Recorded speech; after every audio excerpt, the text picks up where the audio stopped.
യാതൊരു ഭാവഭേദവുമില്ലാതെ ഇത്തവണയും അഫാൻ അന്വേഷണ സംഘത്തിനൊപ്പം നടന്ന താൻ ചെയ്ത ക്രൂരകൃത്യം വിവരിച്ചു കൊടുത്തു.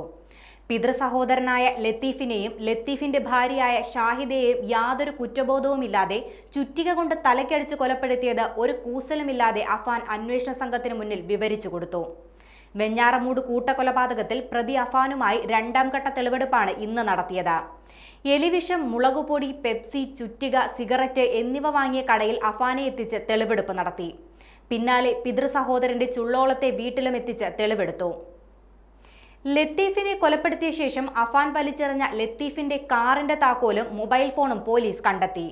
താൻ ചെയ്ത ക്രൂരകൃത്യം ഇപ്പോഴും അലട്ടാത്ത അഫാൻ തന്നെയാണ് സ്ഥലത്തെ തെളിവെടുപ്പിനിടെ താക്കോലും മൊബൈൽ ഫോണും കണ്ടെത്താൻ വിവരം നൽകിയതും. യാതൊരു ഭാവഭേദവുമില്ലാതെയാണ് അഫാൻ പോലീസിനോട് എല്ലാ കാര്യങ്ങളും വിവരിച്ചത്. തന്റെ ആർഭാട ജീവിതമാണ് സാമ്പത്തിക ബാധ്യത ഉണ്ടാകാൻ കാരണമായതെന്ന ലത്തീഫിന്റെ ആരോപണങ്ങളിൽ തോന്നിയ പകയാണ് ലത്തീഫിനെ ക്രൂരമായി കൊലപ്പെടുത്താൻ കാരണമെന്നാണ് അഫാൻ അന്വേഷണ സംഘത്തിനോട് വ്യക്തമാക്കിയത്. സോഫയിൽ ഇരിക്കുന്ന നിലയിലായിരുന്നു ലത്തീഫിന്റെ മൃതദേഹം കണ്ടെത്തിയത്. ലത്തീഫിനെ ആക്രമിക്കുന്നത് കണ്ട് ഓടി രക്ഷപ്പെടാൻ ശ്രമിക്കുന്നതിനിടെ ഷാഹിദയെ അടുക്കളയിൽ വെച്ച് തലക്കടിച്ച് കൊലപ്പെടുത്തുകയും ചെയ്തു. ഇതിനുശേഷം ലത്തീഫിന്റെ മൊബൈൽ ഫോണും കാറിന്റെ താക്കോലും അഫാൻ വലിച്ചെറിയുകയും ചെയ്തിരുന്നു. ഇതാണ് ഇന്നത്തെ തെളിവെടുപ്പിൽ കണ്ടെത്തിയിരിക്കുന്നത്. 3 ദിവസത്തേക്കാണ് കോടതി അഫാന്റെ കസ്റ്റഡി അനുവദിച്ചിരിക്കുന്നത്. കിളിമാനൂർ പോലീസാണ് പ്രതിയെ കസ്റ്റഡിയിൽ വാങ്ങിയത്. ഫെബ്രുവരി 24 തീയതിയായിരുന്നു വെഞ്ഞാറമൂട് കൂട്ടക്കൊലപാതകം നടന്നത്. പിതൃമാതാവ് സൽമ ബീവി, പിതൃസഹോദരൻ ലത്തീഫ്, ഭാര്യ ഷാഹിദ, സഹോദരൻ അഫ്സാൻ, പെൺസുഹൃത്ത് ഫർസാന എന്നിവരെയായിരുന്നു അഫാൻ കൊലപ്പെടുത്തിയത്.